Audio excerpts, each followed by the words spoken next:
بسم اللہ الرحمن الرحیم۔ میں ہوں فیصل رندھاوا۔ سب سے پہلی بات تو یہ ہے کہ 1 ماہ کے بعد آپ لوگوں سے دوبارہ پھر ملاقات کر رہے ہیں۔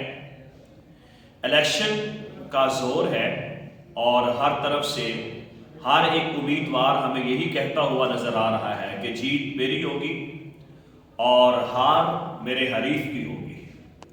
تو میں الیکشن کے موضوع سے ہٹ کر ایک ایسی ویڈیو آپ کے ساتھ شیئر کرنا چاہتا ہوں۔ مجھے امید ہے انشاءاللہ تعالی کہ آج کا یہ عنوان آپ کو پسند آئے گا۔ ہمارے اس معاشرے کے اندر، ہمارے ملک پاکستان کے اندر 4 اشخاص میں سے ہر 3 شخص کسی نہ کسی وجہ سے تنگ دستی، تنگ حالی، بے روزگاری اور غربت سے دوچار نظر آتے ہیں۔ اب یہ تنگ دستی اور غربت، تنگ حالی کی کچھ وجوہات تو ان افراد کی اپنی ہے کہ جس وجہ سے وہ اس تنگ دستی کے اندر مبتلا ہے۔ میں اس تنگ دستی سے نکلنے کے چند ایک طریقے آپ لوگوں کے ساتھ شیئر کروں گا۔ تو میری اس ویڈیو کو لائک کیجئے، سبسکرائب کیجئے، اور اگر آپ لوگوں نے میرے چینل کو سبسکرائب نہیں کیا تو میں ریکویسٹ کروں گا لازمی طور پر سبسکرائب کریں۔ لو جی، آغاز کرتے ہیں نوح علیہ السلام کے ایک مختصر سا واقعہ سے جو کہ قرآن کریم کے اندر آتا ہے۔ نوح علیہ السلام کی قوم ایسے ہی تنگ دستی کے اندر، غربت کے اندر اور تنگ حالی کے اندر مبتلا ہے۔ یہ نبی نوح علیہ السلام کے پاس آتے ہیں اور آ کر کہتے ہیں کہ اے نبی نوح، بارش نہیں ہو رہی، قحط سالی آ چکی ہے، غربت اور تنگ حالی نے ہمیں گھیر لیا ہے، کوئی اس کا حل بتائیے۔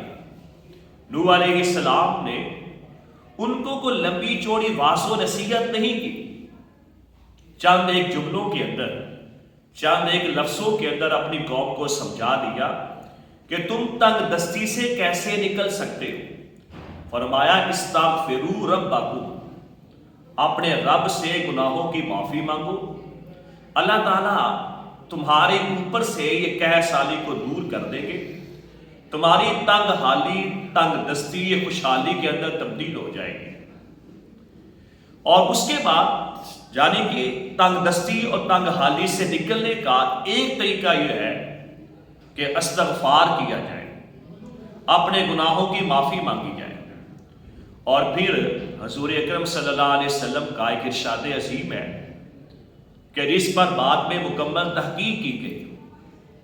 آپ نے صحیح مسلم کی حدیث ہے، آپ نے فرمایا کہ قرب قیامت رومی تم پر غالب آ جائیں گے۔ رومی سے مراد عیسائی لوگ ہیں، تم پر غالب آ جائیں گے۔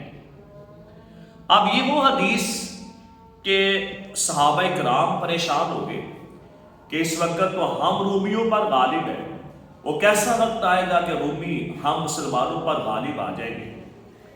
جب عمر بن عاص مصر کے گورنر بنے، ایک صحابی نا عمر بن عاص کے پاس آتا ہے اور آ کر کہتا ہے کہ عمر بن عاص، آپ کو یاد ہے حضور نے یہ حدیث فرمائی تھی، رومی مسلمانوں پر غالب کیسے آئیں گے، عیسائی کیسے غالب آئیں گے؟